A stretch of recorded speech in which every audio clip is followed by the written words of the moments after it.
যে সংস্কার জাতির বিপদ ডেকে আনবে সেই সংস্কার চায় না বিএনপি।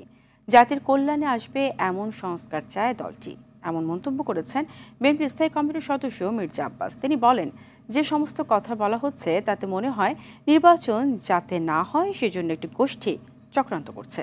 বলেন, যারা বিএনপিকে বিতর্কিত করার চেষ্টা করছে তারা দেশ ও জাতির শত্রু। যারা পতিত আওয়ামী লীগ ও তাদের দোসরদের পুনর্বাসন করবে তাদের বিরুদ্ধে বিএনপির আন্দোলন চলবে বলেও হুঁশিয়ারি দেন দলটির এই নেতা। আওয়ামী লীগের দোসরদের প্ররোচনায় যাতে না পড়ে সেজন্য প্রধান উপদেষ্টাকে সতর্ক থাকার আহ্বান জানান তিনি। দুপুরে জাতীয় প্রেস ক্লাবে গণতন্ত্র ফোরামের আলোচনায় এসব কথা বলেন মির্জা আব্বাস। আমাদের জন্য, নির্বাচনের জন্য, দেশের জন্য, দেশের মানুষের জন্য যেই সংস্কারটুকুর প্রয়োজন আমরা সেই সংস্কারটা চাই। নির্বাচনের বিকল্প শুধুমাত্র নির্বাচনই হতে পারে, অন্য কোনো কিছু হতে পারে না।